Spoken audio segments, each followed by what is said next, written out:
I'd never in my life heard someone say the N-word. Very different to be a minority but not be treated as a minority right off the bat. But obviously now people are very aware of my race because they made it such an issue when I went to the UK. But before that, most people didn't treat me like a Black woman. So that talk didn't have to happen for me. What is racism? What is racism? What is racism? Am I the real racist? Are you the real racist? What is it? Do you love Black people? Do you love black people? Not like I don't love any do I group of love people black because people? I don't I'm love not sure I white would people or say I black people. There are love people that I black like and there are people. people Do that I you don't hate black like. people? Do you love black people? No, I don't hate them. I don't understand the. I don't love like groups of people that look a Nazi? certain way. No. I'm not a Nazi. You don't love black people? I do love No. black people. I love them, You and I hate love black you. people. I love black No. people. No. Amazing. Holy cow, no, we cannot start there. We cannot alienate the British public. The racism's making me cry. Oh my god. Am I the only person in the world that just has so much pain wearing makeup? Clearly Two-Faced is racist, you know? Hi, how are you? Welcome to the Contella Bubble, the place where we talk exclusively about Harry and Meghan. This was not my intention, but purely Harry and Meghan content coming out for like the next 2 months, I guess. So I understand that people don't like when you just read definitions off of the internet, but we have to ground this video in something that we all agree on is racism. So I'm just gonna say the definition of racism right off the bat. And if you disagree with this definition, then you don't have to watch the rest of the video, okay? Like, no hard feelings. If you just don't want to actually know and engage with what racism actually is, bye. Bye. Have fun. Bye. Racism from the Merriam-Webster Dictionary. The belief that race is a fundamental determinant of human traits and capacities, and that racial differences produce an inherent superiority of a particular race. Also, behavior or attitudes that reflect or foster this belief, racial discrimination or prejudice. So that's the definition, as in particular attitudes held by a given person in superiority or inferiority based on race as a determining factor. The second definition includes the systemic oppression of a racial group to the social, economic, and political advantage of another, and a political or social system founded on racism and designed to execute its principles. It also makes reference to the definition of white supremacy. It says, in sense to the social, economic, and political systems that collectively enable white people to maintain power over people of other races. So, as we discuss racism, we are not only talking about specific individuals that hold racist beliefs or prejudices or believe that race is some sort of determining factor in human traits. We are also discussing systematic oppression, systems that were based on racist beliefs or founded in the systems of racism that are continuously upheld by given institutions. So no, I'm not the real racist. I'm not the real racist because I'm talking about racism. I'm the anti-racist pointing out systemic racism or bigoted beliefs of other people. That's what I'm doing. I'm not the real racist. You're not the real racist. I don't know. So as we get into this video, there are a few things that I want to discuss. This is the table of contents for the video. One, I want to speak to my own experiences with racism, colorism,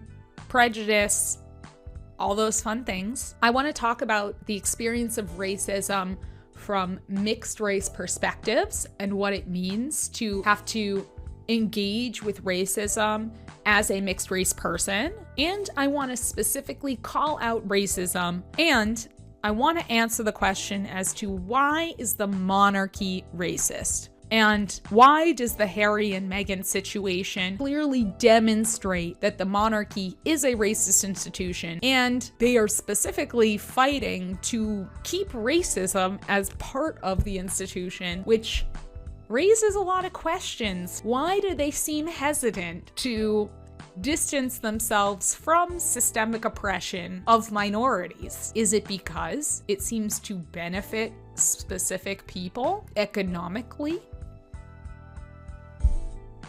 Stay tuned. First off, let's get into my opening story.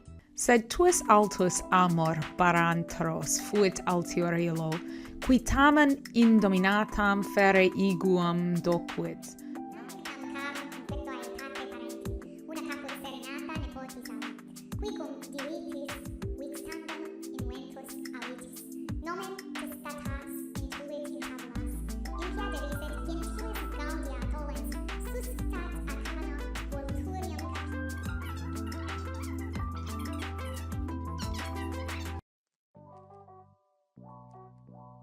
One day at university, my friends and I drove just a little bit outside of the university town to the countryside to enjoy a lunch at one of these little countryside brunch spots. And when we arrived, the waitress came over and I ordered this stew. And the waitress, dead ass, said to me, "Oh, that's interesting. All the Asians get the stew."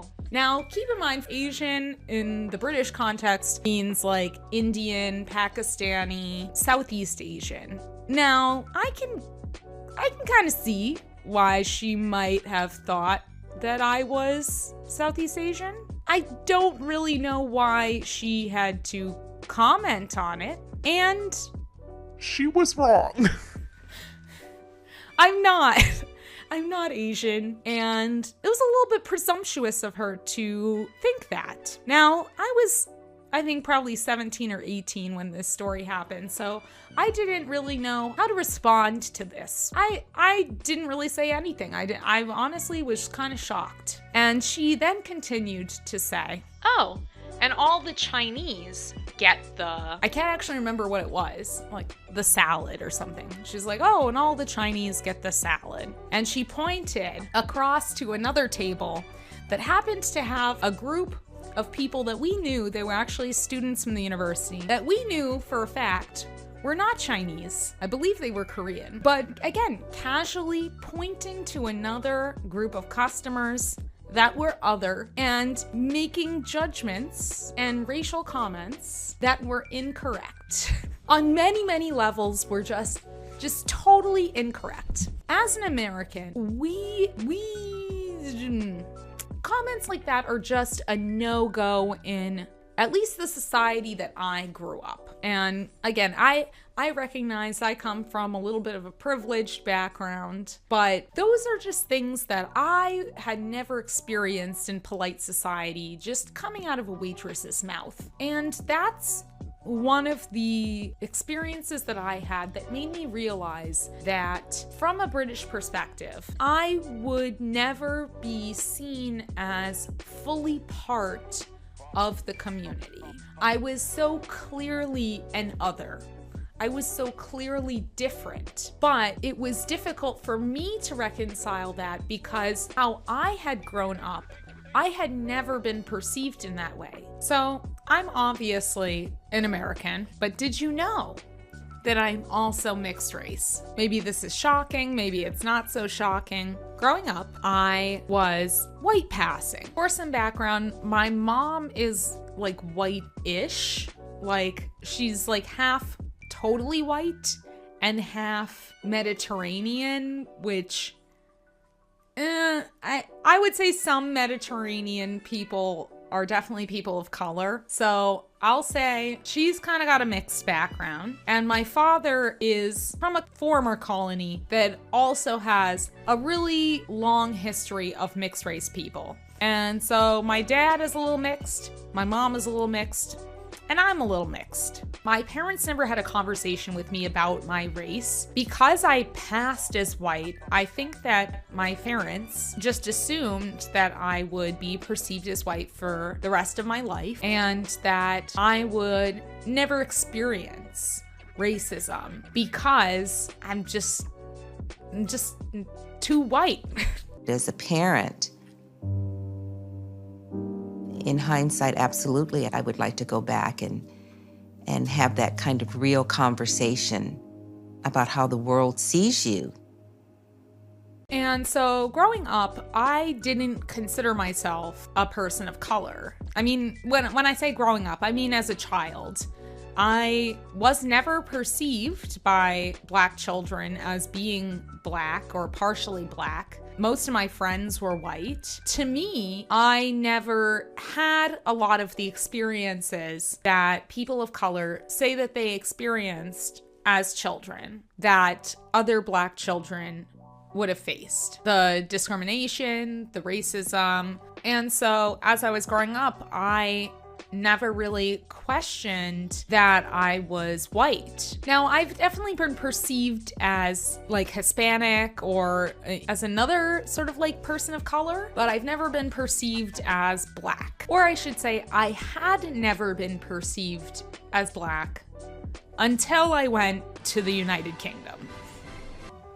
And so to have my racial identity shift so quickly in recognizing that I wasn't being perceived in the way that I had perceived myself for so long really was eye-opening to me and made me realize that I needed to understand more about my identity. I needed to understand more about why I felt that I wasn't a part of the POC space, and to recognize that I could not escape racist rhetoric. So if you're still watching this video and for some reason you're still wondering, why is the monarchy racist? The answer to that, I believe, is Gobineau.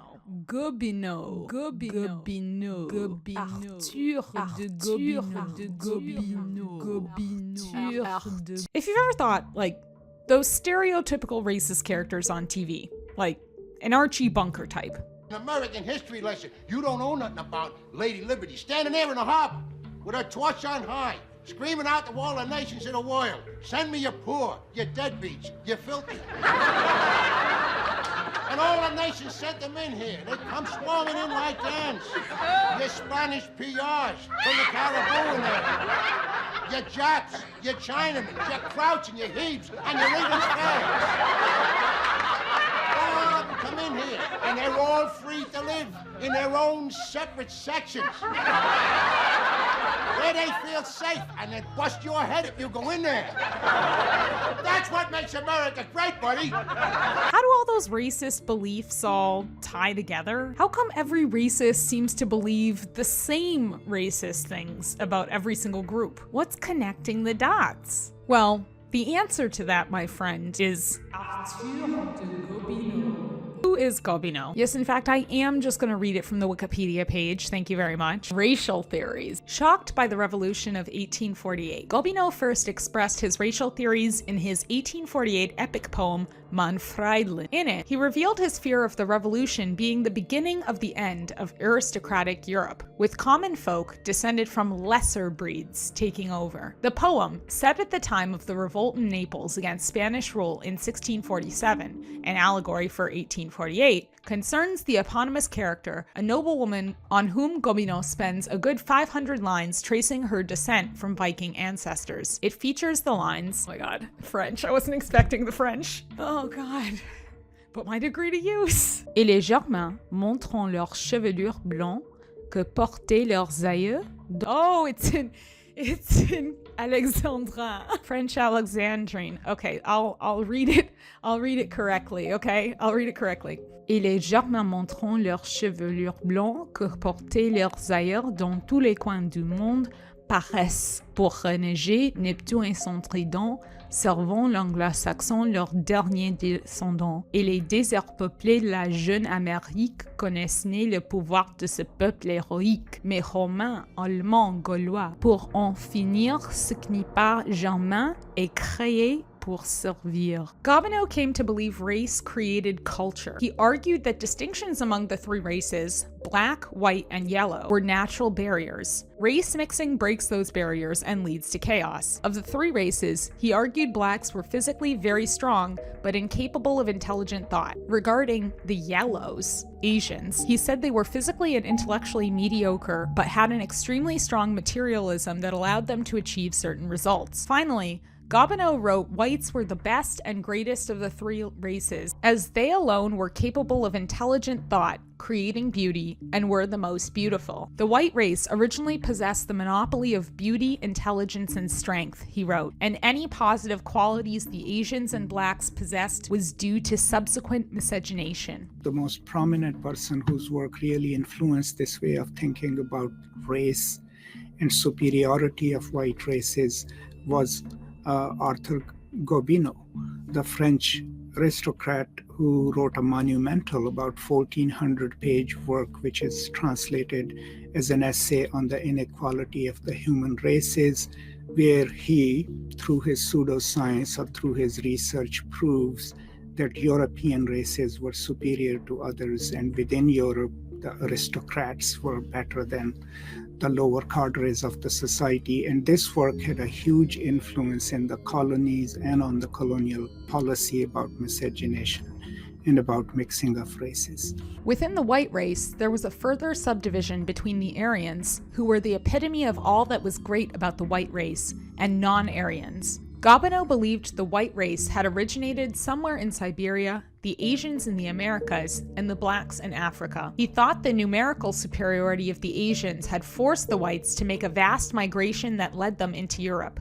the Middle East, and the Indian subcontinent. Both the Bible and Hindu legends about the conquering Aryan heroes reflected folk memories of this migration. In turn, whites had broken into three sub-races, namely the Hamitic, the Semitic, and Japhetic peoples. The latter were the Aryans of Hindu legends and were the best and greatest of all the whites. And just to clarify, Hamites is the name for North Africans, Semitic is the name for the Jews, and the Japhetic are the last remaining God's perfect chosen people. Basically, the best whites. He originally wrote that, given the past trajectory of civilization in Europe, white race miscegenation was inevitable and would result in growing chaos. My lord, the word degenerate, when applied to a people, means that the people no longer has the same intrinsic value as it had before, because it has no longer the same blood in its veins, continual adulterations having gradually affected the quality of the blood. In fact, the man of a decadent time, the degenerate man, properly so called, is a different being from the racial point of view from the heroes of the great ages. I think I am right in concluding that the human race in all its branches has a secret repulsion from the crossing of blood.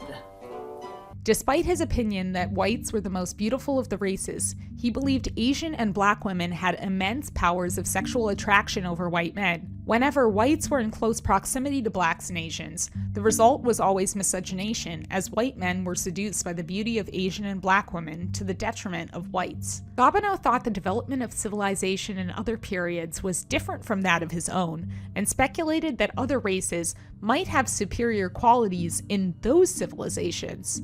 But he believed European civilization represented the best of what remained of ancient civilizations and held the most superior attributes capable for continued survival. Notice that this is a great way to try to explain away all of the amazing, great civilizations that have not been European-based. Yeah, just say, yeah, they probably were good in other ways and maybe we could learn something from them, but no, actually, they're just not that good. Focus on Aryans as a superior race. Gobineau asserted that the Aryans had founded the 10 great civilizations of the world, writing, "In the 10 civilizations, no Negro race is seen as an initiator. Only when it is mixed with some other can it even be initiated into a civilization. Similarly, no spontaneous civilization is to be found among the yellow races, and when the Aryan blood is exhausted, stagnation supervenes. Gobineau did see a hierarchy of races, but believed that the real danger was when a race, no matter where it was ranked, intermingled with other societies. It was doomed to fail. Gobineau and others like him saw this intermixing as akin to a horse and a donkey having a baby, creating a mule who could not reproduce. Gobineau and many others believed miscegenation led to the eventual floundering of a species, because the resulting race of neurotic hybrids could not sustain life. Here's some greatest hits from the rest of the article. Like many other races.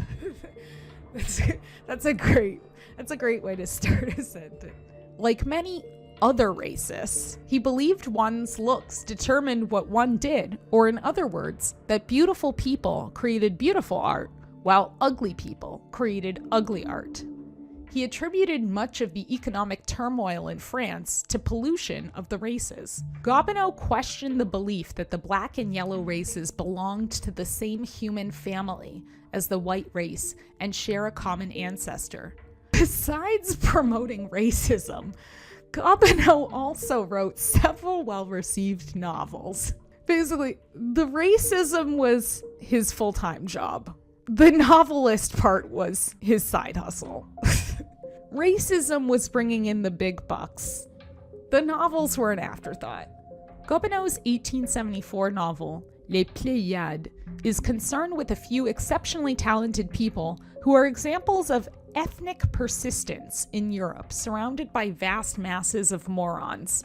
In his introduction to Les Pléiades, Gobineau says the purpose of the novel is to advance the theory that there are no longer classes, that there are no longer peoples, but only, in the whole of Europe, certain individuals who float like the wreckage upon the flood. Another one of his literary works is Nouvelle Asiatique, 1876, which concerns the impact of miscegenation in modern Asia as reflected in the life stories of a diverse group of people. Its recurring theme is that the character of the people is determined by race. Okay, back to royal family now. Where is this Gobineau character fit in?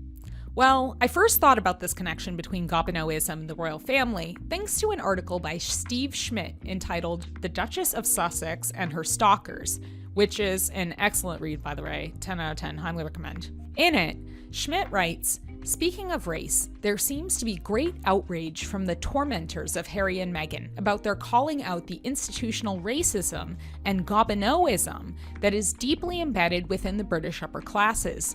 This statement of the obvious has been met with curdled cries of treason and betrayal from both sides of the Atlantic.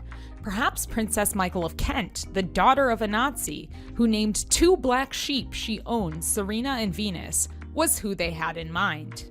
This is what she said when research indicated that pack status among female baboons was hereditary. I always knew that when people who aren't like us claim that hereditary rank is not part of human nature, they must be wrong.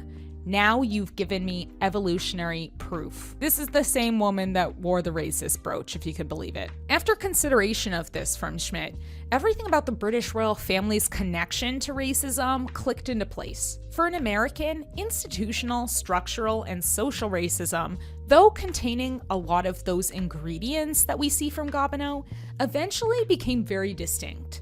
Our conception of race was shaped by a completely different history. It's the same way that racial categorization in South Africa seemed so different to me. Whereas in South Africa, the racial structures allowed for a different colored social class separate from black. In an American context, with laws such as one drop, which I'll explain more later, this could not have been possible.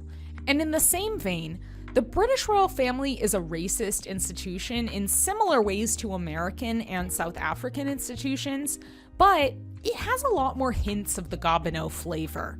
That's not to say Americans haven't, put their spin on it. Yeah, I think that, if God had meant us to be together, he'd have put us together. Well, look what he's done. He put you over in Africa, he put the rest of us in all the white countries.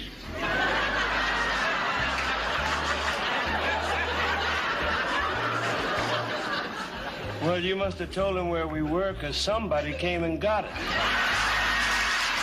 For one, the British royal family is of German heritage, just like pretty much every other European royal family, and if we believe in the concept of a hereditary monarchy that is bestowed power by God because they are in fact superior beings, then it aligns well with that "those who are not German are created to serve" line that Gobineau stated. It also explains better the Orientalist traditions in their rhetoric. It's the hints of fetishization mixed with yellow peril, you know? This was from 1999, commenting on an old-fashioned fuse box in a factory near Edinburgh. Prince Philip said, "It looks as if it was put in by an Indian." That was in 1999, that wasn't even that long ago. And on a trip to China in the 1980s, he warned British students that, quote, "You'll get slitty eyes if you stay too long." Plus, it also has the added benefit of creating a hierarchy among white races, where whites like the Irish and Spanish are still of a lower caste. Let's go to 1995 to a Scottish driving instructor. Remember, these are supposed to be the people keeping together the union. He says, "How do you keep the natives off the booze long enough to pass the test?" You know, you have to savor the distinct notes of racism you're consuming, like a fine wine. The unfortunate problem you have for the monarchy, though, is that to believe in its right to exist, then belief in superior beings is part of the package deal. Believing in the Gobineau-style hierarchy of races happens to bolster the already false notion that some are destined to rule over others. Go figure. But of course, this also leads to the question, does with this note of Gobineau-style belief in hierarchy also come with a concern, even if subconscious, in royal family members with miscegenation? And if we take Harry and Meghan's comments on Oprah, then the answer is, well, at least one of them is concerned about it, yes. And also concerns and conversations about how dark his skin might be when he's born. What? And the outrage followed, and it should. But is this all really surprising? Which to me is a huge concern, because from what Harry and Meghan are saying, the palace is not only unwilling to address these types of comments within their circles, they're also unwilling to address these comments from public media figures, and also are accused of planting stories and briefs deliberately against other members, meaning that they have themselves a public media platform that they're not disclosing, then it kind of sounds like the monarchy is tacitly or explicitly promoting racism. A racism that is so old-fashioned and nonsense that you probably didn't even know the name of the guy that invented it. And so Harry and Meghan's statements saying that there is unconscious bias within the royal family and that royal family members have made comments which themselves are racist and seem to potentially come from this Gobineau-style belief in hierarchies and a concern that miscegenation will lead to degeneracy. It doesn't seem too far-fetched, is what I'm saying. Most people are acting like it's a wild, crazy accusation, but it's not a crazy thing to say. If you really need any more proof, might I point you to literally any of these pictures here? Any of these pictures. Any of this. Any of whatever this is. This ain't woke. I don't know what this is. I don't even like the word woke, but I mean, if you're the kind of person to say woke, I mean, this ain't woke, I guess. A lot of people ask me if I'm black. The conversation always goes the same way. It's, hey man, are you black? Well, I'm Egyptian. Oh, so you're African? Yeah, so you're black. What does this guy think? Decide right now. Black or no black, the world's worst game show. It's okay, usually people just panic and say mix, and I'm like, of what? Herbs and spices? Be specific. Because here's the thing, I'm North African, that does sound kind of black. But on the other hand, white people had to start somewhere, right? We're all from Africa, you guys can just pop up at a farmer's market in Vermont, you have to start somewhere. Maybe I'm just how white people used to look. Maybe I'm the prototype. The Ford Model T of honkies. So the reason why this video has taken so long to make is because I have been on a little bit of a journey while making this. I have started looking specifically for content about mixed race identity and people's mixed race experiences. Sort of just conversations about where mixed race people fit in, especially with movements like the Black Lives Matter movement. What are the experiences that people have and how are they relating to racism, and whether or not people have had similar experiences to me. Because growing up, I felt like my experience as a mixed race person has meant that I have kind of gotten the worst from both sides in terms of how I've been perceived and how I've been judged based on the specific context and whether somebody identifies me as black or as white, or whether they look at me and are not sure how to identify me. And so basically my journey has been to try to understand the mixed race experience and to talk about my experience, because having watched a lot of mixed race people talk about their experiences, it's kind of made me understand how important it is to have a conversation about mixed race identity, because mixed race people are one of the fastest growing demographics in countries like the US and the UK. And mixed race identity, based on the sort of history that we've talked about, is oftentimes a sign of something scary, unfamiliar, worrisome from a racist perspective. And our whole world has been sort of built upon these racist structures. And so mixed race people being in interracial relationships and marriages and producing mixed race children and mixed race people threatens sort of that like broad categorization of this group and that group. There are so many people that are now growing up with this mixed race identity, and yet I don't think we have a lot of conversations about what it looks like to be mixed race and how you interact with racism. And not to say that obviously mixed race people have got it super bad or anything, but that there does come some sort of very unique experience with being mixed race that I don't think a lot of people understand, whether they're monoracial white or monoracial black. So I just want to be more specific about what I've been through, and hopefully it will be beneficial for somebody out there. Might explain why I want to have this conversation about race. So, like I've already said, I grew up, and at least from my perspective as a child growing up, I was white passing. People don't look at me and think, wow, that's a black lady. Most people didn't treat me like a black woman.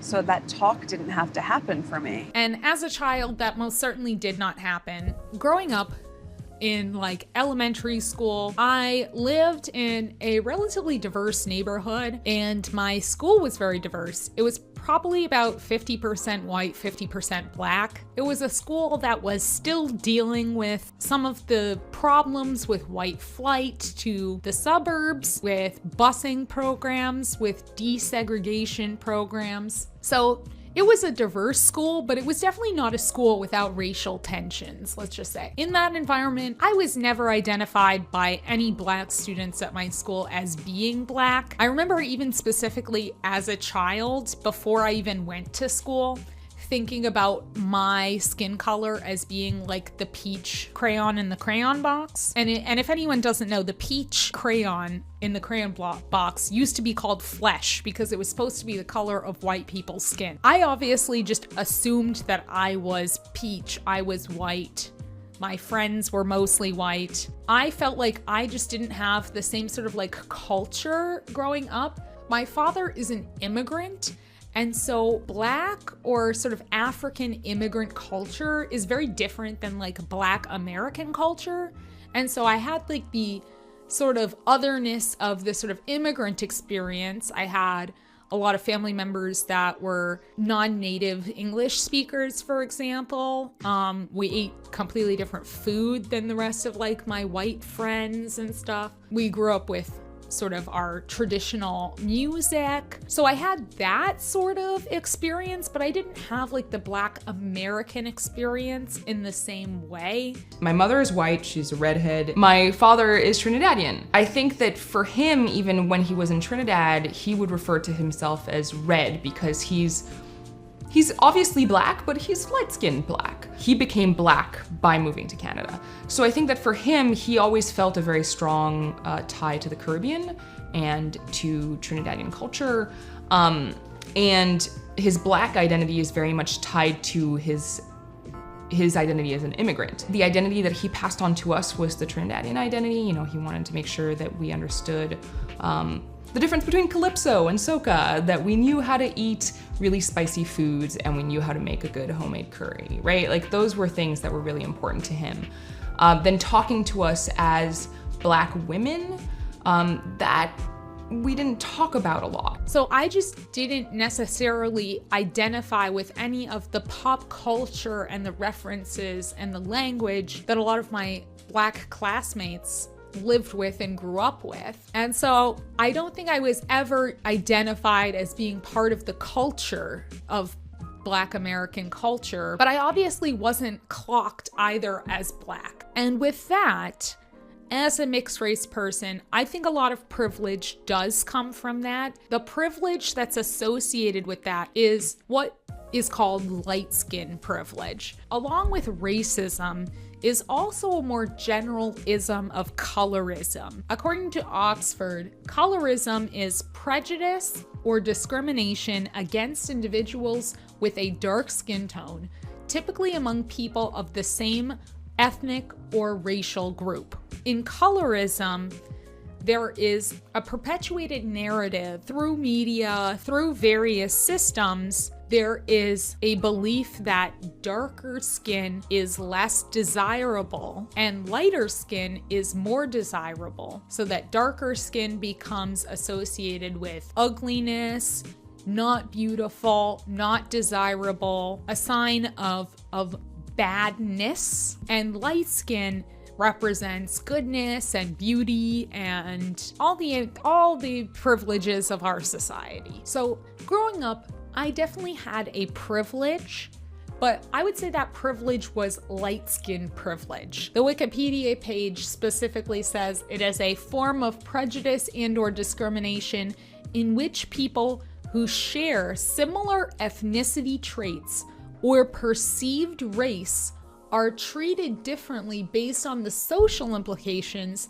that come with the cultural meanings that are attached to skin color. And it also notes research has found extensive evidence of discrimination based on skin color in criminal justice, business, the economy, housing, healthcare, media, and politics in the United States and Europe. Lighter skin tones are seen as preferable in many countries in Africa, Asia, and South America. So why do I make that distinction?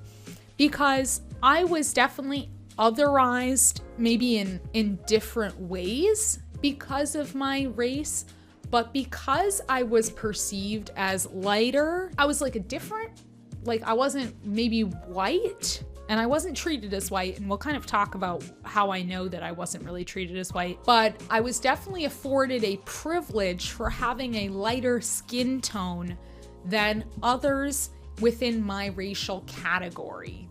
Because in the United States, we adhere to the one drop rule for the most part. Not like legally anymore, but as a societal concept, there is an implication that you are Black if you have any Black ancestry within you. That's what the one drop rule is.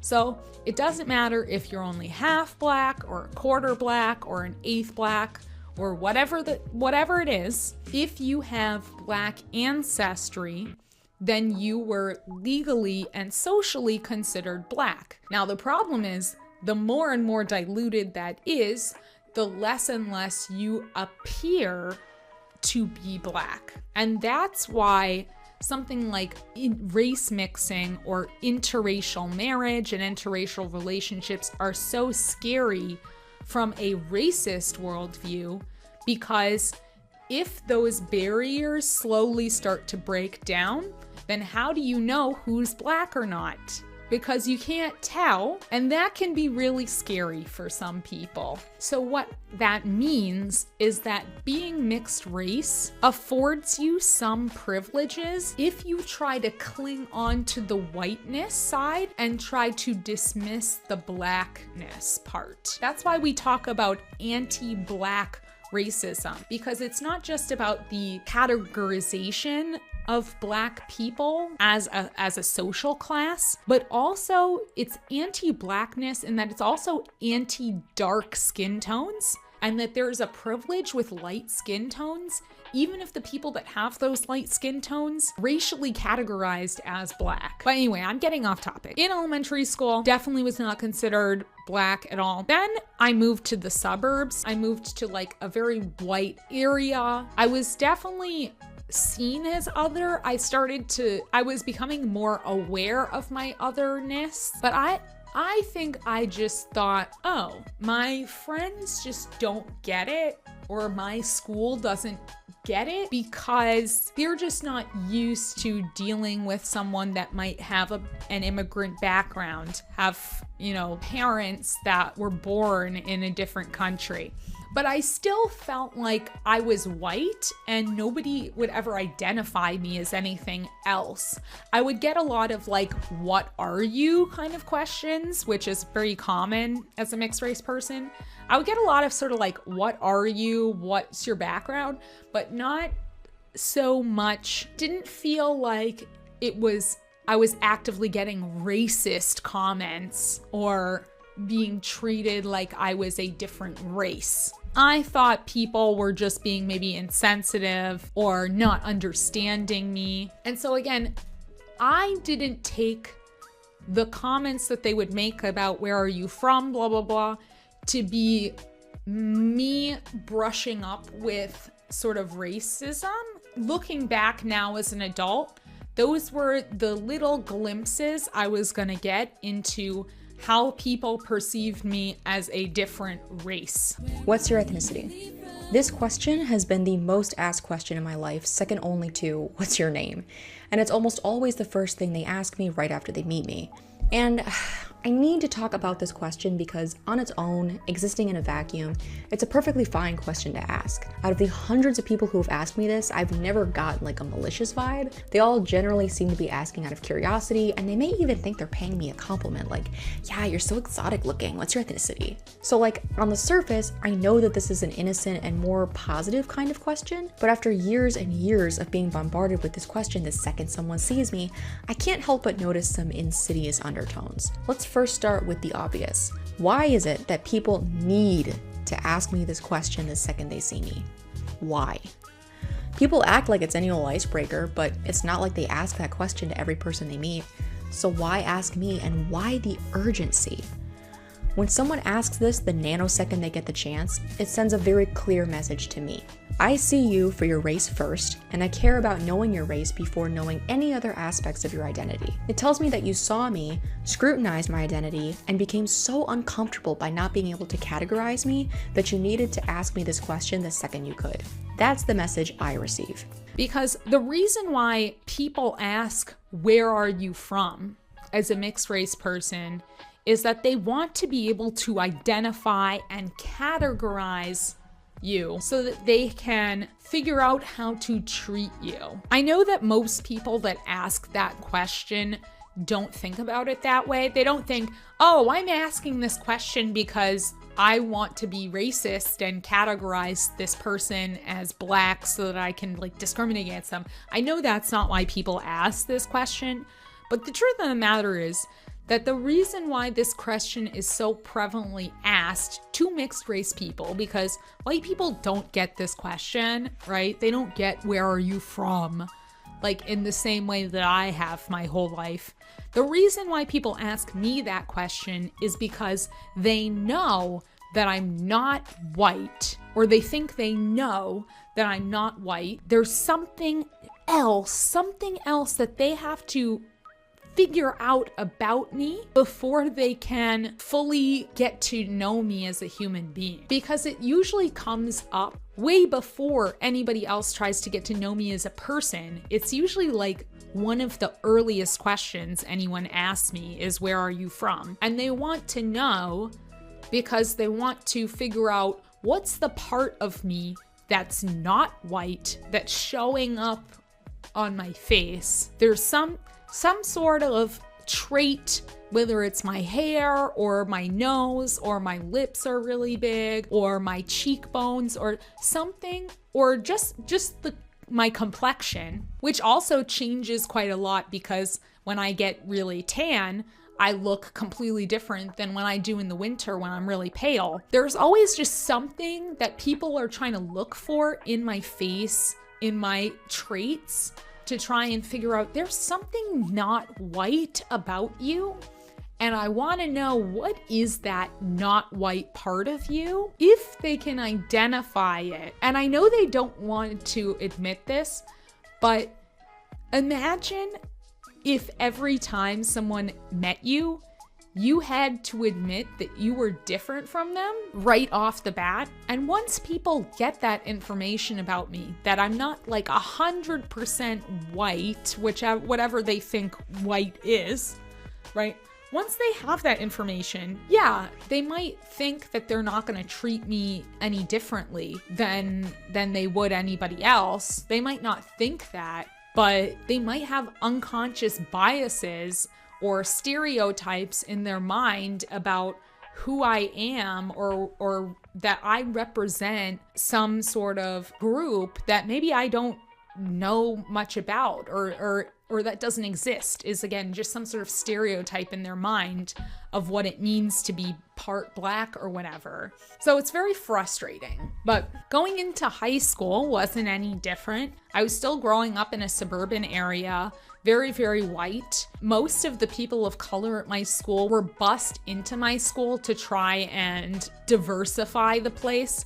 I think I was like one of the very few people of color that actually lived in the suburbs with everybody. So I think that also made people perceive me as not being a person of color, because it was like, oh, all the people of color are sent here on a bus. As I was going through high school, part of me was starting to recognize, maybe through microaggressions, maybe just through comments or the way I was perceived or something, but something in me as I was starting to go through high school, about 16, 17 years old, I started to think about what it actually meant that my father was literally born in Africa. And for any reasonable person, your father literally being born in Africa as a person of color and immigrating to the United States would mean that in some ways I was half African American, or some sort of connection to being from Africa and being close to black identity in some way, and just trying to understand, wrap my head around what that meant for me, because again, I was sort of passing as white, not like intentionally. I wasn't like saying I'm white, hello, like, and trying to pass myself off as white. But I mean, my whole life, I was just checking the other box. Other. I was just like, I'm something else. The truth was that I wasn't just like an other. There was something that was connecting me to a sort of black identity. And part of me was starting to come to terms with that. But it was really hard because nobody saw me like that. Black people didn't see me like that. And the white people around me didn't see me like that, unless they wanted to make jokes about my blackness. And so that was my only way I could connect with my blackness, was to sort of joke about it and be like, oh, well, I'm black-ish. I always joke I'm Jew Ish. Oh, I'm a little black. I'm a little bit black. And then they'd be like, well, are you a little bit black to do this? Like, or do you like this? Oh, you like that because you're a little black. And that was the only way I could like connect with like blackness, was by sort of joking about my blackness. Then when I got into middle school, I didn't experience aggressive racism by any means, more like bad preteen jokes. And mine revolved around the fact that I am half black and my last name was white. So for some reason, JC half white was the best joke my peers could come up with. Real original. But this was also the time where we were more aware of, I guess, stereotypes, where if I made the school basketball team, friends would say that they only took me because I was part black, you know? It was also just stupid jokes like liking watermelon or drinking grape Kool-Aid, like just stupid stereotypes that didn't necessarily hurt my feelings nor make me reflect at all on my own ethnicity. And if I'm being honest, I kind of loved telling people that I'm half black, partly because I kind of considered it my party trick. So keep in mind, my whole life, I straightened my blonde hair. I didn't embrace my curls until way later in life. So, I mean, look at me. Without the hair, I don't look black. And that's kind of how it was growing up. So, you know, I'd go to a birthday party and friends would make like a stupid fried chicken joke and they'd turn to their new friend and say, oh, you didn't know? She's half black. And we'd all revel in how wild that was. So I would kind of even throw myself into these stereotypes like, oh, I'd be the first person to die in a scary movie. Oh, it's because I'm black. You didn't know? Pretty crazy, right? You know, I definitely considered it like my defining and differentiating feature, so I wasn't hurt at all by the jokes, and I kind of embraced it again as like a stupid little party trick almost. It wasn't until high school that I realized the judgments being placed on me for identifying this way. So things went from stupid jokes to actually questioning everything I did or said.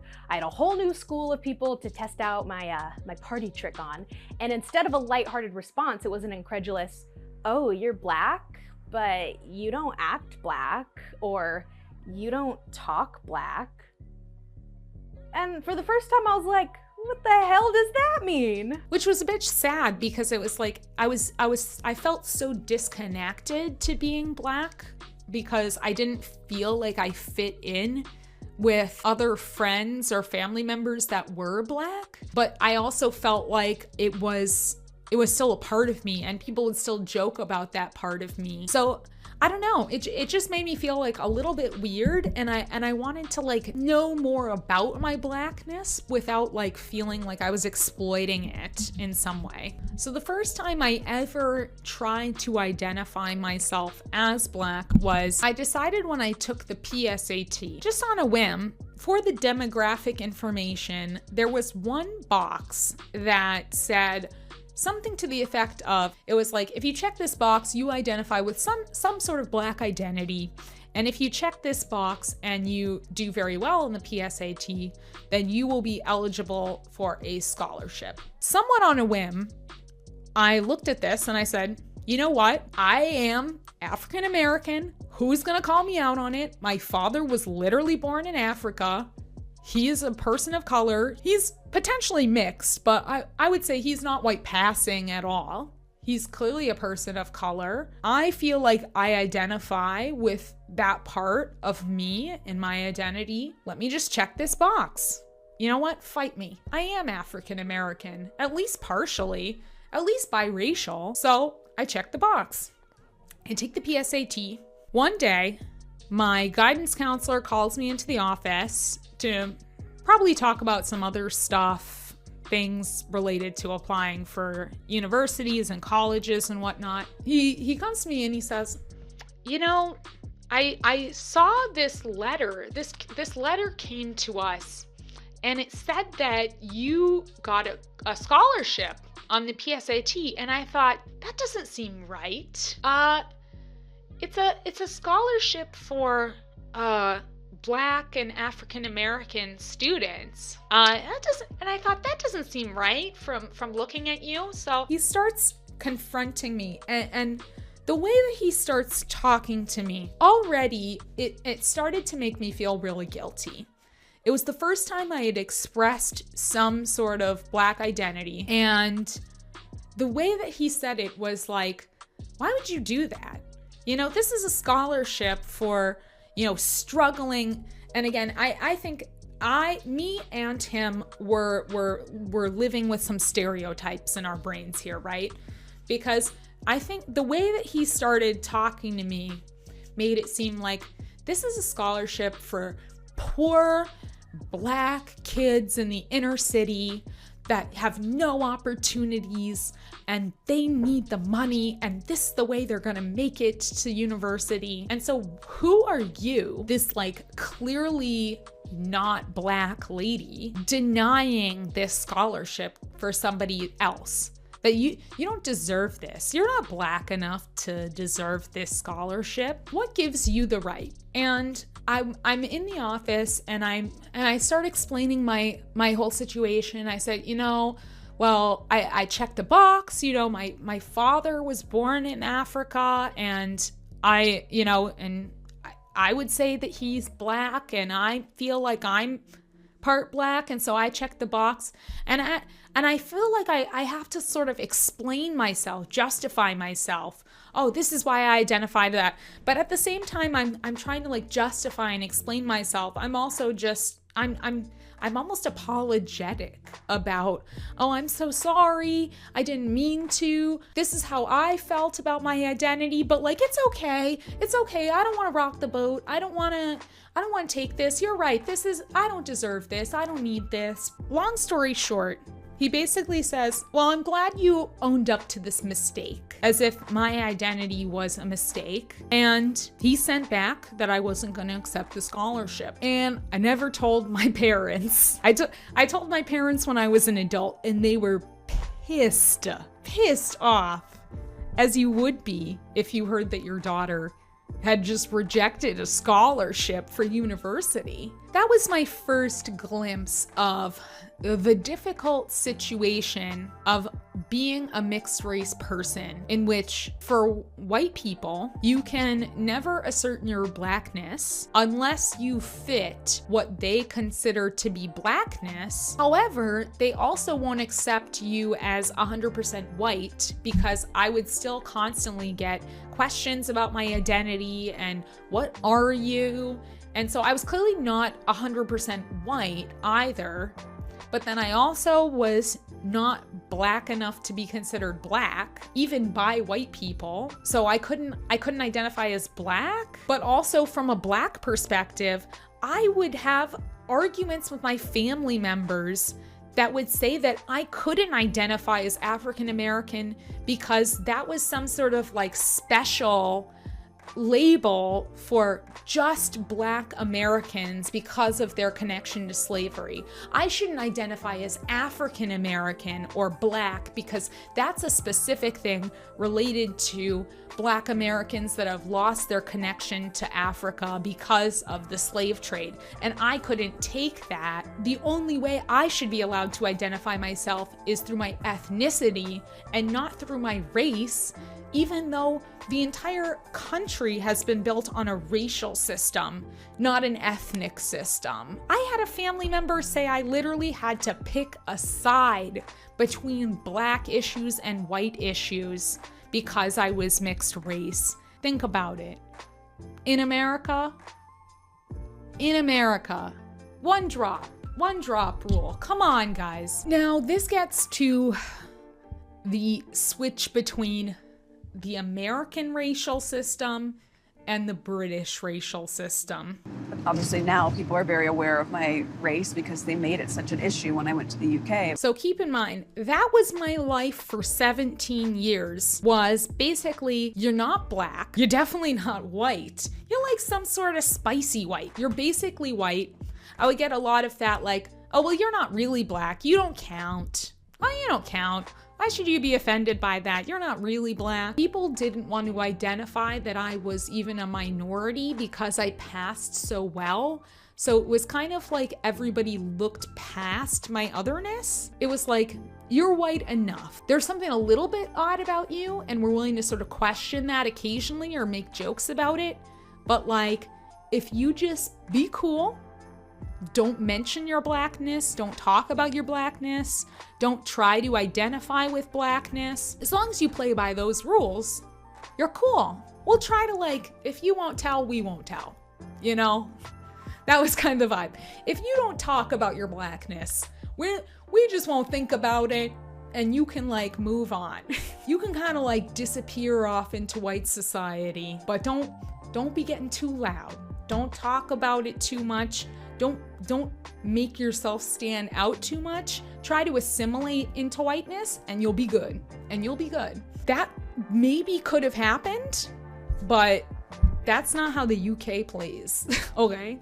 That's not how the UK plays. I'm 17 years old. I go to the United Kingdom for university. The United Kingdom, Great Britain, I wasn't fully prepared for how not diverse the UK is. Like literally, there are people that grow up in their life having not seen a black person for 18 years. Like, motherfucker, what? Like, people were saying things like, but you don't act black, or, oh, but it feels like you're white. Bearing in mind, most of these people don't even know any black people, so they're basing all of this assumption on what black people should act like. They're basing this all on stereotypes and racism. And at the same time, when I'm feeling like I'm accepted into this society because I'm only half, it's shaping me, it's all shaping me. Of course, there were people who hadn't taken the time to get to know me, who hadn't been put in social situations with me, you know, people who aren't my classmates, people like teachers, people like police officers, people like shopkeepers. They were just gonna be racist. You know, I was kicked out of shops for shoplifting, even though didn't do a thing.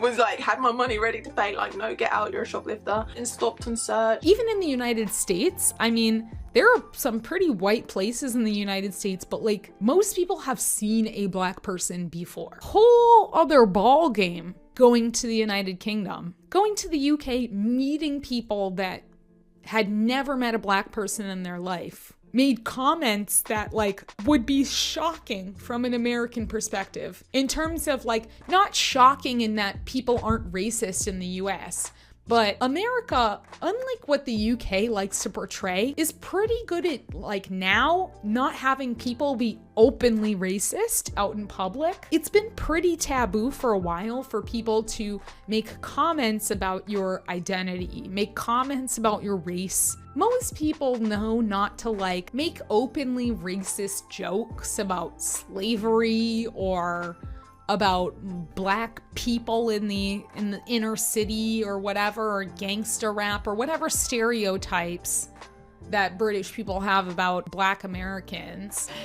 Growing up in school, it was very hard because there was always those awkward situations, like when you learn about slavery in class, people like laugh or make silly comments and you're just there like, right, like my history. People just say like racial slurs all the time. They might not be directed at you, but when they're singing along to like rap songs and they're saying these words and you're just like, I don't need to hear this, I shouldn't have to deal with this. I started to feel like I was a lot more of a fly on the wall of racism. I was like sneaking into these spaces where I was allowed because I wasn't really obviously black. And then I would hear racist things and then people would be like, oh, whoa, wait a second. No. This lady here is obviously not white. And then I would be the focus of all that sort of like racial feelings, or like if someone said a racist joke or someone did this or that,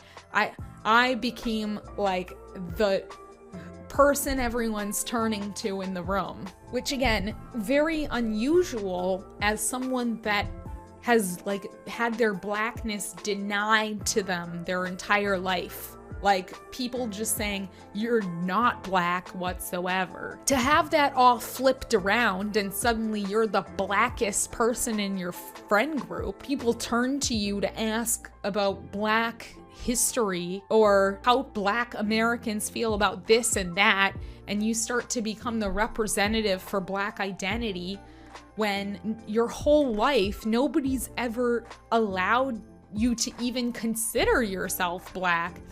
It was a big 180 on my identity, on my perspective. I remember one thing that really struck me the most was when I went to the UK and I was in university and we would start talking about our experiences about our schooling, you know, because we've all just gotten to university. The last thing that we've done is all, you know, secondary school. So obviously we talk about our secondary school experiences, and all these British students would tell me that they study the civil rights era and slavery in the United States. And that was part of their history lessons. And part of me was like, oh, that's just like, you know, American culture, classic, it's everywhere, what can you do? I didn't have the wording to sort of express this at the time, but part of me was like, dude, you're in fucking the UK.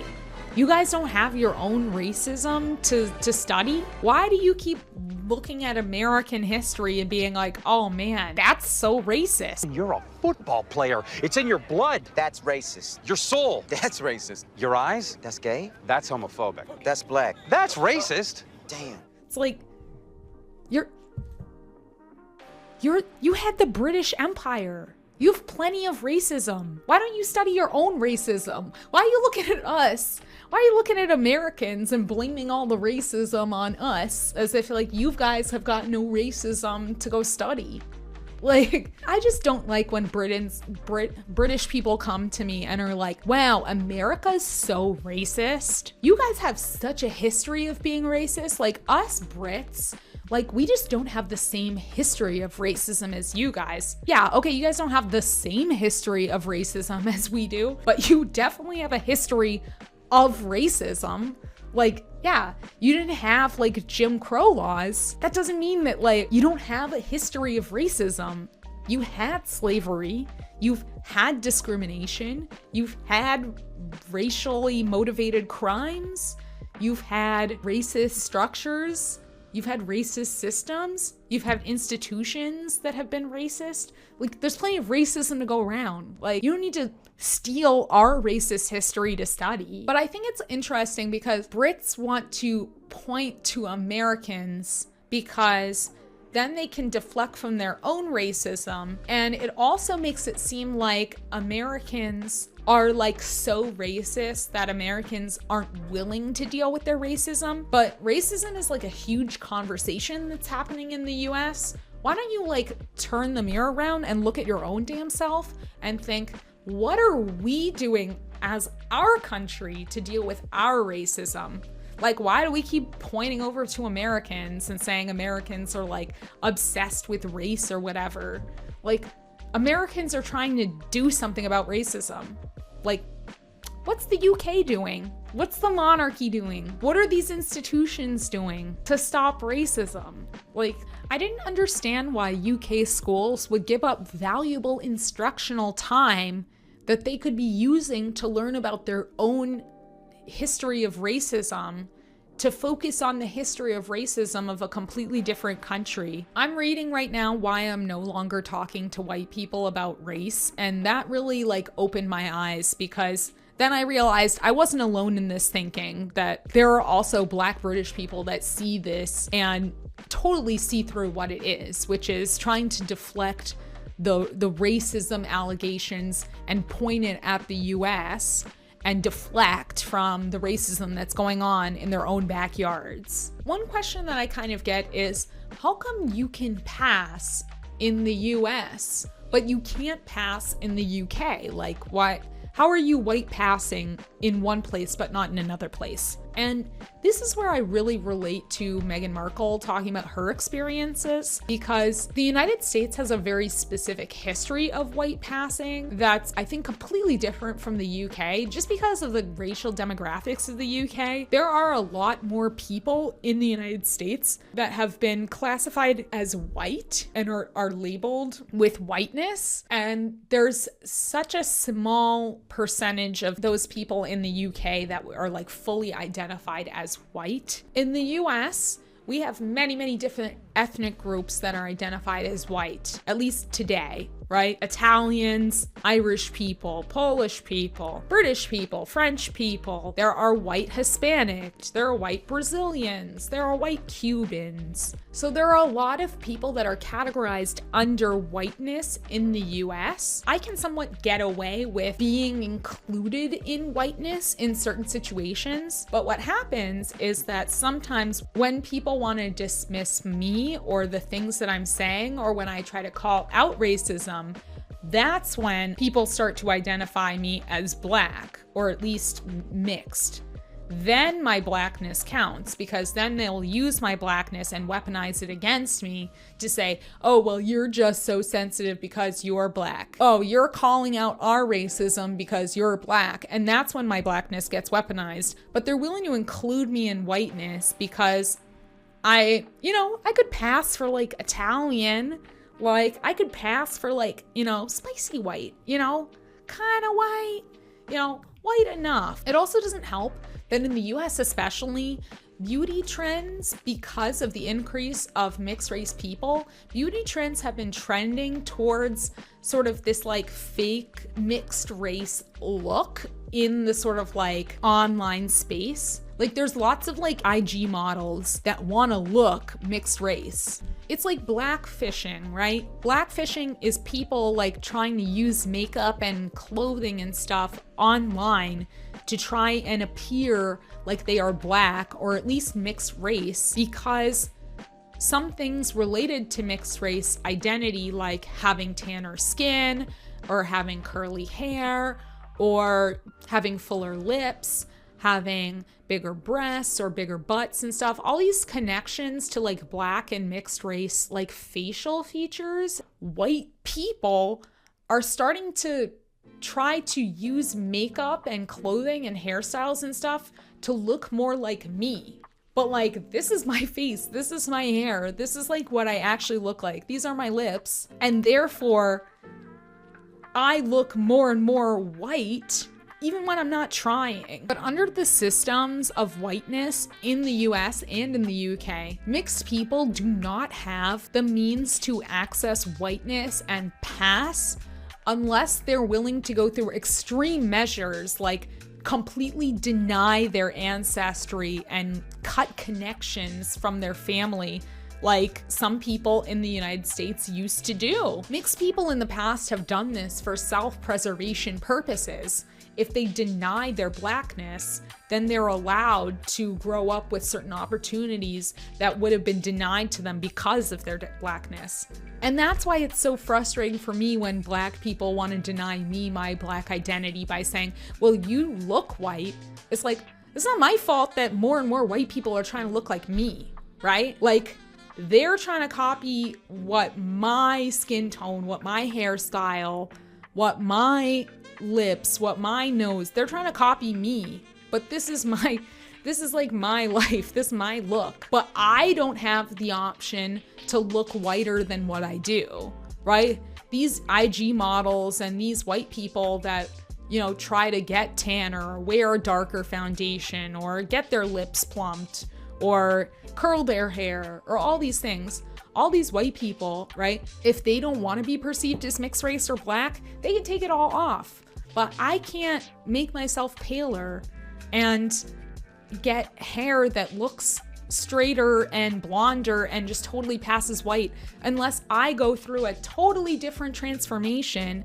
And even still, as soon as somebody knows anything about my heritage, who my family is, even if I'm 100% like not clockable as black, once you start to know things about me, I have no option other than to present as part black. And that's exactly the same thing that happens, let's say, like a Meghan Markle, right? Meghan Markle, like me, can pass in American society because more and more white people want to look like us. They want to have the beauty standards associated with having that sort of like exotic DNA, right? Of looking a little bit mixed, having something a little bit different than typical whiteness, but at the end of the day still being white. And so people try to like look more like me or like a Meghan Markle type. And so in that way we can kind of pass in white society because they kind of want to look like us and we kind of want to be part of whiteness or just lumped into whiteness based on our upbringing and based on how we're perceived, and because being more connected to whiteness is typically associated with having like better opportunities, better networking, being in a better school, being in a better neighborhood. So then you get closer and closer to whiteness. Then you go to the United Kingdom And that's all that people can see about you, is that you're different.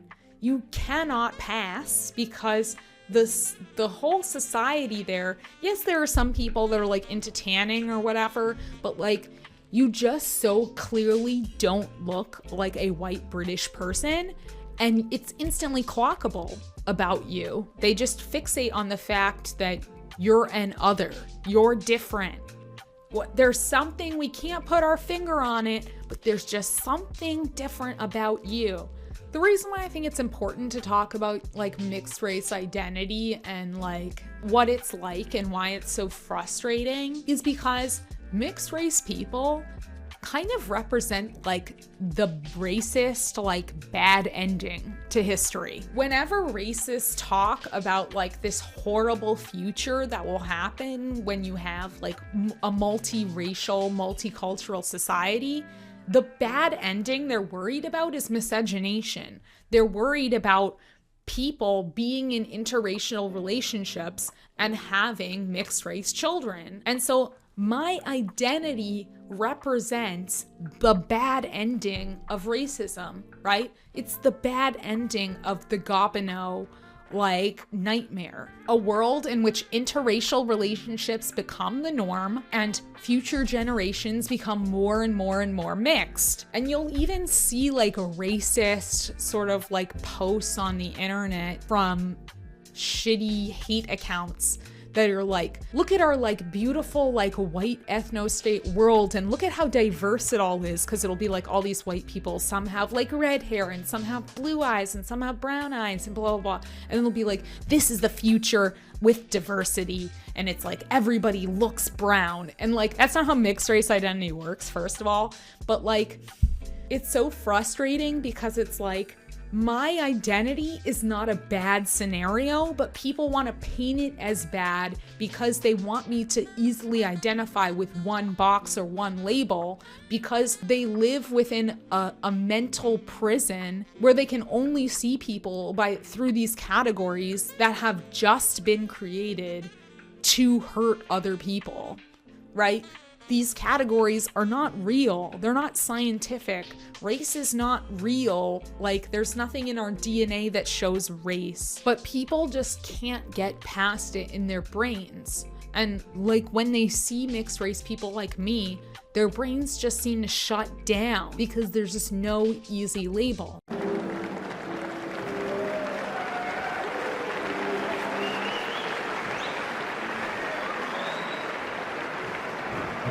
Are you opposed to something like an interracial relationship? Is that something, if you see that, are you fine with that, or do you say, I'd rather not have interracial relationships here in our country? I would rather not have interracial marriage. I would rather not have interracial breeding. And the reason why is because that kind of relationship is that if we randomly interbred in the United States or around the world, that would entail the destruction of all races.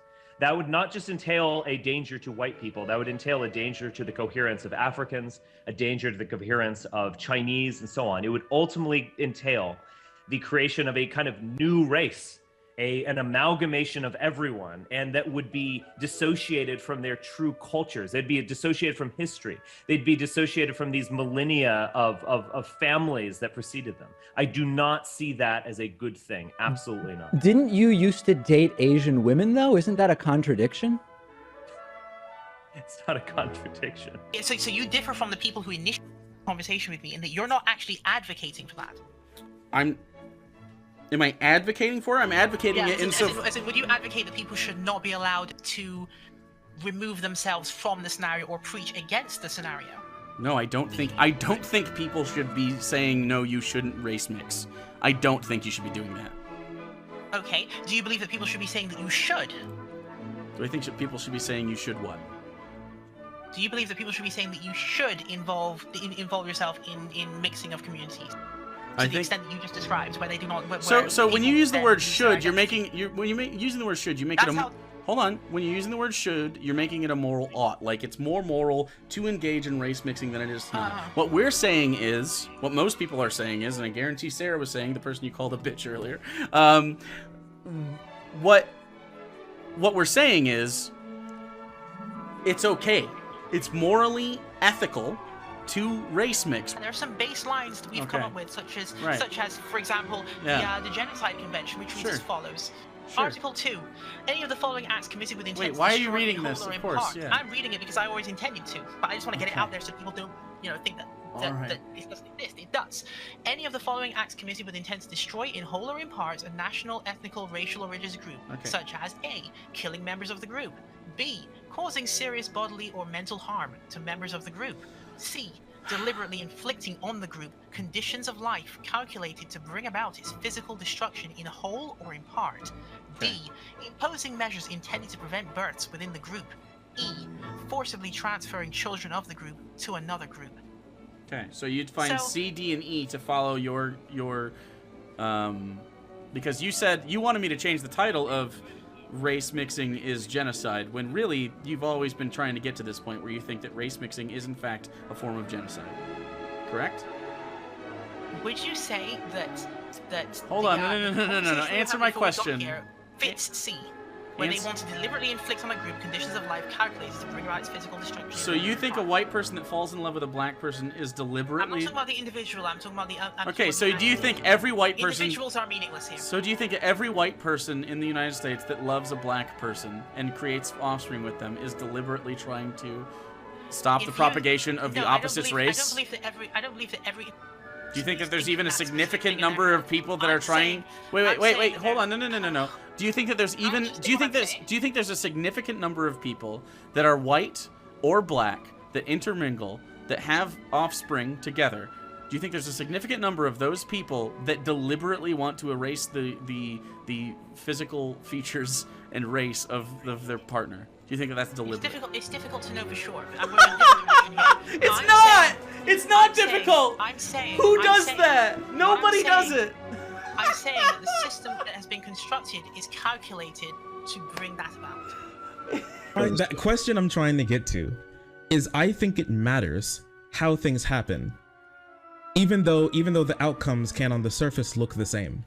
If in the future there are no black people, or big air quote black people, super dark skinned people, because I was going to say black people are going to exist, but dark skinned people specifically. Okay, there's no dark skinned people. Not for one reason, because they were all systematically genocided, and in the future there's no dark-skinned people because they just happen to be around people who love them and who made children with people who love them who just happen to not have as much melanin as them. I think that's really important. I think that's an incredibly different distinction. Yes, there'd be less in both instances, but how it happens is incredibly important, as opposed to what happens in the first place. You don't think those two are directly related as a consequence of cultural hegemony in America or in the globe, knowing that anti-blackness is global, and that you don't necessarily have to yourself harbor prejudice towards black people to engage in anti-black behavior? Do you think that having a white wife as a black guy and having mixed race children is anti-black behavior? No. Okay, I just wanted to make sure that we were on the same page there. Right. I just think that it could play into that, but I'm not gonna like I said, cut my nose to spite my face. It's weird to want more dark-skinned people to exist, knowing that there is a global project to reduce the number change of your dark-skinned behavior people. in the sense that you would forego relationships with lighter skinned people. Yes, and Who's talking about foregoing relationships? I'm talking about having kids. Darker skinned people for having sex and children with lighter skinned people. Yes, They're not doing that though. They are 100%. They are 100%. Maybe in the comments, but I feel like you're reading super far into this when it's What do you very think they simple. mean when they say this is insane? It's insane because the family started black and now it's white. That's insane. That's wild. That's crazy. That's unfathomable. White supremacy is insane. Yes. Having lighter skinned children is white supremacy? No. So. But it is a goal of white supremacy. Wait. So I want to make sure that we get this so we get this down. Okay. So there being more lighter skinned people is white supremacy, but having lighter skinned children, which makes more lighter skinned people and less darker skinned people, is not white supremacy. Let me ask you a question, Dr. Umar. Are you totally against interracial relationships? I am totally against it, and I want to make sure you understand why. It's not because... Cut it out, Envy, family, because it is not providing our women with enough available and able black men to be their husbands. So it's not just white. It's not just white women. You just feel white women, Asian, everybody. Nobody should be marrying out the race because there's political consequences, DJ Envy. I'll give you one right now. Naomi Osaka, am I saying her name right? The tennis sister. Naomi Osaka, yes. Naomi, I love the sister, right? She knocked off the greatest of all time, the GOAT, in Serena. But guess what? Who is she representing in the upcoming Olympics? Is she representing Haiti? No, she's representing Japan. So here you have a half African sister, an African sister, because there's no such thing as half African, our genes are dominant. So you got an African sister with a Japanese mother, and instead of going back home to your father's blood, Haiti, to represent the Africans in Haiti, you're instead going to represent the Japanese who've never done anything for black folks and are part of the Trilateral Commission with the American white power structure. But who taught her to play tennis? Did her Japanese mother teach her to play tennis, or did her black Haitian father teach her to play tennis? Her black Haitian father taught her to play tennis. It's the African DNA. It's the African ancestors in that girl that's responsible for her tennis success. But instead of representing us, she's gonna go represent the Japanese. Well, this is what you got to deal with when you make mixed race African children. Listen, hold on, baby. I think her case is a little different though, because she identifies fully as a black woman. She definitely does. So if you identify fully as a black woman, Charlamagne, why is she not representing Haiti? I get it, but that's a little asterisk. Because if I'm an 18-year-old kid. The circumstances about that is I was at a job training, and it was like 3 a.m. It's late at night. It was for a political thing, and I was saying that I'm against race mixing. I think that people should marry their own kind. I want a white wife. That's a value that I have. My race matters to me. My identity matters to me. I want my kids to look like me. I want my grandkids to look like me. I think that's a positive value that I think other people should share as well.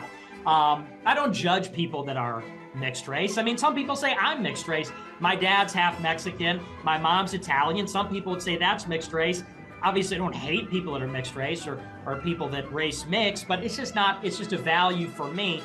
And anyway, so I was explaining that, and this girl picks up her phone because I'm saying something that's contrary, because you can't be against race mixing, even though everybody was, and every race other than whites still is. Even black people say that all the time. I want to have black kids. I want to raise a black family. I'm black and proud. If black people say that, nobody blinks an eye. But when Nick says it, people are automatically assuming that it's something racist. Well, she sees me saying something that you're not supposed to say and says, I'm going to cancel this guy. So she gets her phone out and starts recording and says, hey, Nick, so do you think that having sex with a black guy is the same as having sex with a dog? So I didn't say that. Those were not my words. I was saying I'm against race mixing. She gets the phone out and frames it that way. And I said, no.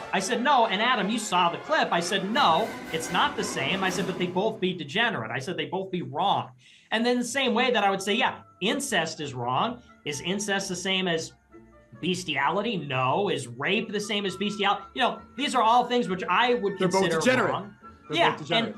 But Sneeko just hops on board and is basically like, oh yeah, it's fucked up. I heard him explain this whole thing before. But you think race mixing is bad?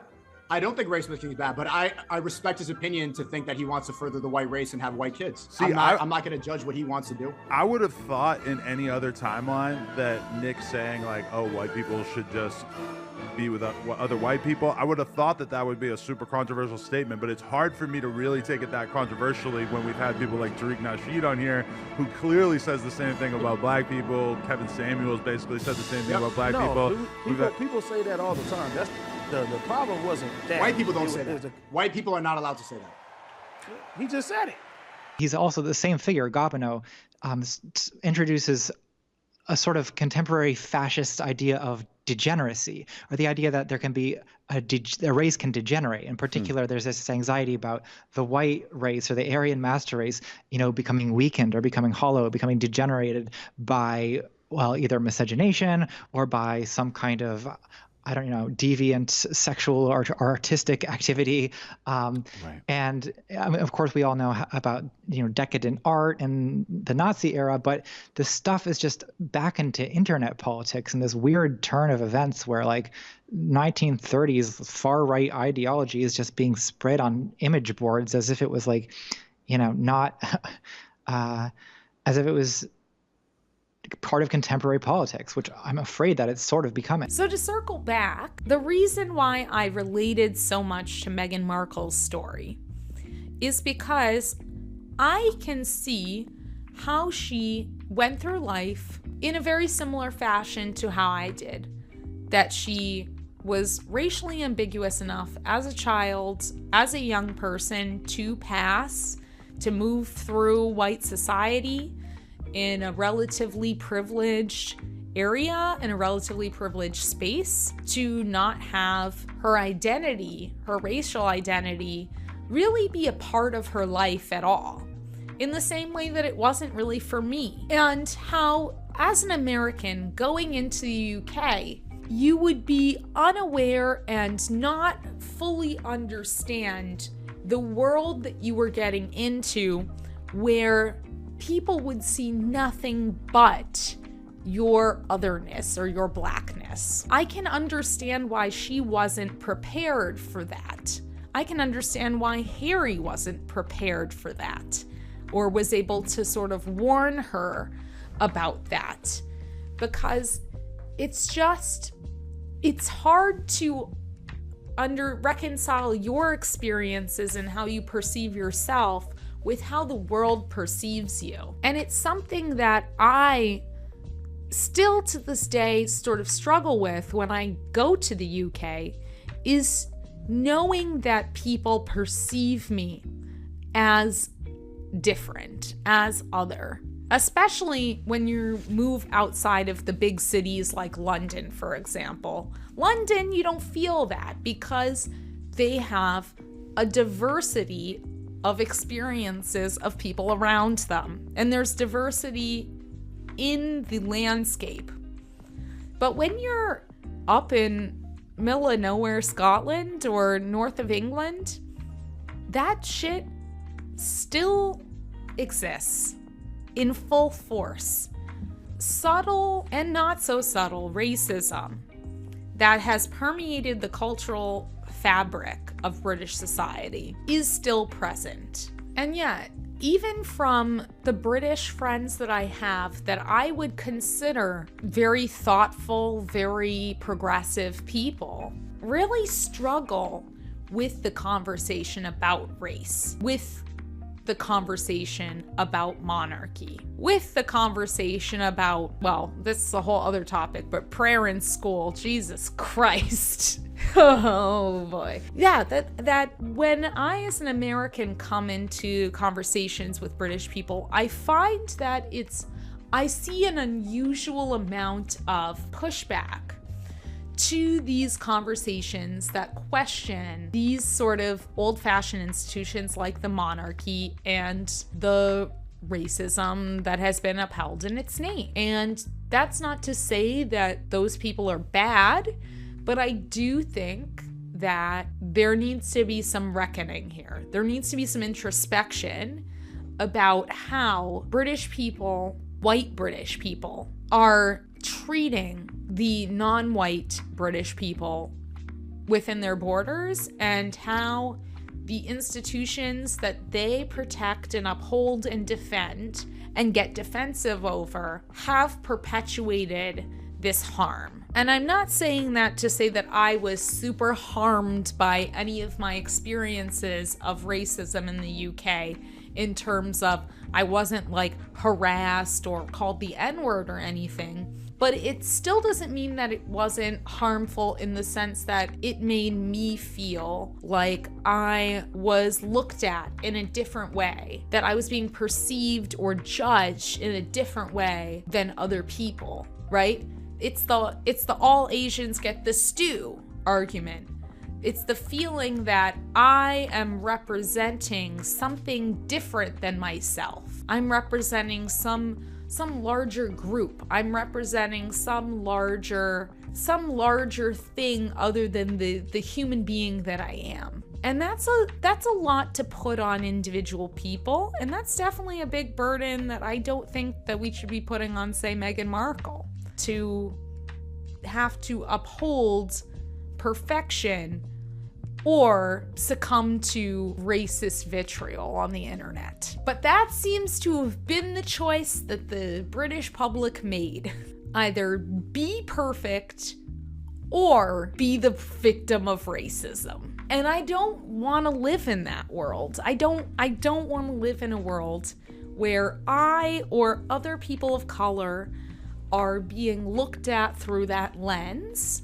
Because at the end of the day, I think the word for it is it's dehumanizing. It's not seeing me or Meghan Markle or any other person as an individual person, but instead as a representation of a racial group, an ethnic group, and then seeing all their actions through that lens.